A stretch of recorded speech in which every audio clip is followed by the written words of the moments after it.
Good afternoon. God bless you and your entire family. The purpose of this video, yesterday, I plumbed everything back up, fuel lines tightened correctly, fittings, and I only engaged the electric fuel pump, switch green, the green switch. I only engaged that and came over here to check for leaks, looking for leaks, especially in these areas. We're no leaks. No leaks nowhere. I got back here and I saw a leak over there. So I went around, I shut the fuel pump off, came around, I looked and I see fuel slowly dripping from this bowl screw. Honest to God Almighty, when I had this carburetor off the car and on the car, I never touched the screw until yesterday. Since this carburetor has been rebuilt, Maxxia Carbs, the only reason why I put the socket on it yesterday is that fuel was leaking. And I had to find the socket. I didn't even think I had the correct size. I had to find the socket. I put it on. I did light turns, and honest to God, it refused to tighten. Fuel, minor drip. I'll give a demo in a moment. Now, my whole thing is this. It happened when I received the carburetor. I put it on the car. About a week later, fuel was dripping. The builder of the carburetor blamed me. God is my witness. I had never touched that screw.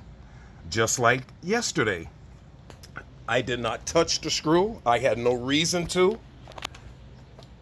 That bad boy was leaking on its own, mind you.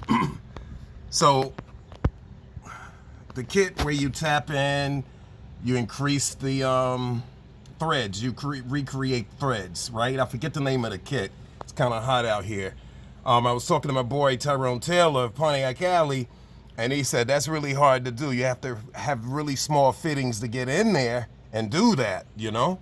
So I'm thinking at this point, I'm gonna just get a new main body, Proform, Tyrone suggested, and get it over with, because I'm sick and tired of this crap. And again, it happened before without my touching those darn screws. And of course, it's easy to blame the customer. Oh yeah, he was over tightening. No, I didn't do that crap.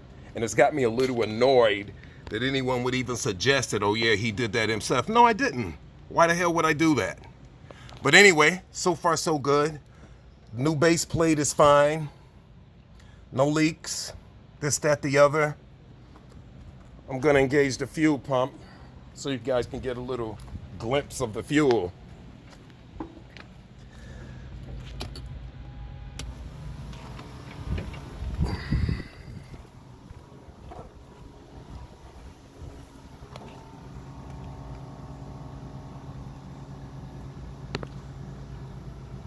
Yeah, you're not gonna make me out of a fool. Carburetor bowl screw. That's the RTV I had on there yesterday when I noticed the leak. See?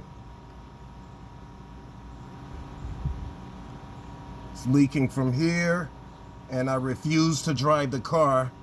I'm gonna do, okay, dry finger. I refuse to drive the car under these conditions. Wet finger, fuel. So anyway, I'm gonna get a new main body and get it over with. And this, my new plate is gonna go atop this. On top of this factory deformed blase. And that's right here.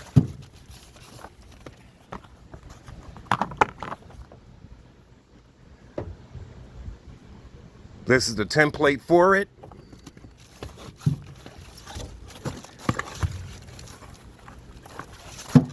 And this is the red sheet of 1/8 inch thick plexiglass that's gonna go from corner to corner, corner 2-corner, and I eliminate this Gorilla Tape and this thin, super thin plate right here. So this is coming out. Shifter, my 3-switch, 3-panel toggle switch setup, that's going on top of that red plate I just showed you. That's going to be mounted on top of this, opposed to down in the what do you call it, insert. That way it will eliminate this ugliness, this peeling, blase. You Buick Regal guys know the story. But anyway, other than that, everything else is perfectly fine. It's just that crap back there that turned my testicles upside down. So anyway, peace and love. God bless you and your entire family. And I'm gonna go inside, turn on my AC, and have a beautiful day. Peace.